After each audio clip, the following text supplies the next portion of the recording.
তেল গরম হয়ে গেছে। এখন আমি এর মধ্যে দিয়ে দেবো পেঁপে। আজ করব পেঁপের ডালনা।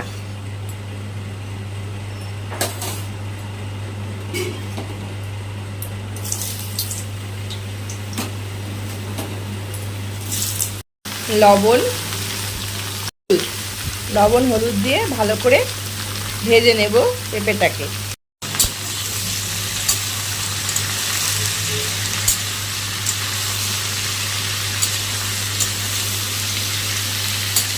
ভালো করে লাল লাল করে ভেজে নিতে হবে। জিরার গুঁড়ো, লঙ্কার গুঁড়ো, কাঁচা লঙ্কা, টমেটো একসঙ্গে বেটে নেব, আর অল্প আদা। ভাজা হয়ে গেছে, আর অল্প ভাজা হবে। অল্প ভাজা হলে পেঁপেগুলো আমি আগে নামিয়ে নেব। এখন নামিয়ে নেব, ভাজা হয়ে গেছে।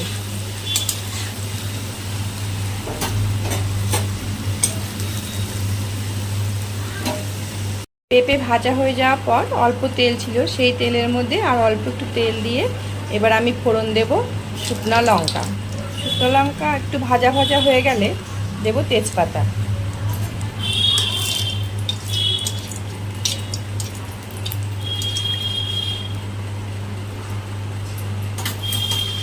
দেব তেজপাতা,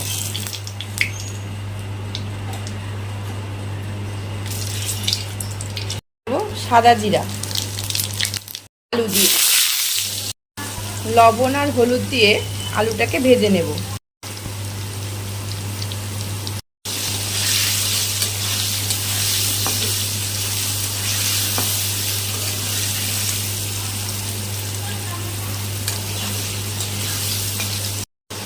আলু ভাজা হয়ে গেছে, এখন এর মধ্যে যে মশলাটা বেটে রেখেছিলাম সেই মশলাটা দিয়ে দেব।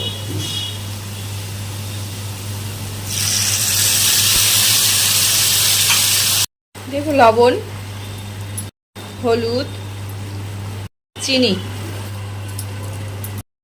এখন মশলাটাকে ভালো করে কষিয়ে নিতে হবে।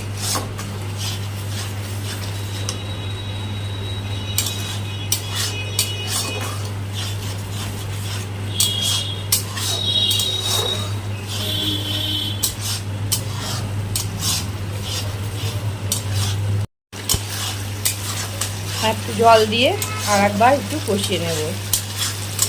অল্প জল দিয়ে দেব।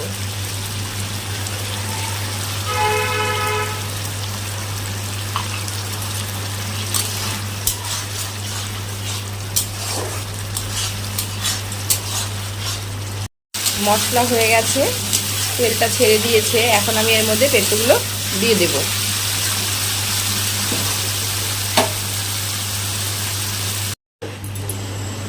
এবার ভালো করে পেঁপে দিয়ে একটু কষিয়ে নিয়ে জল দিয়ে দেব।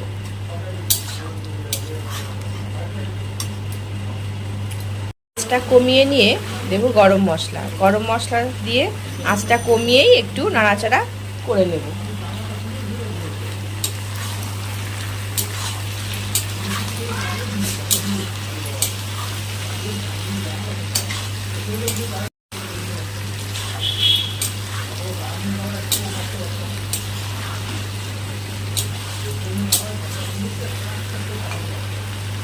এখন দিয়ে দেবো জল।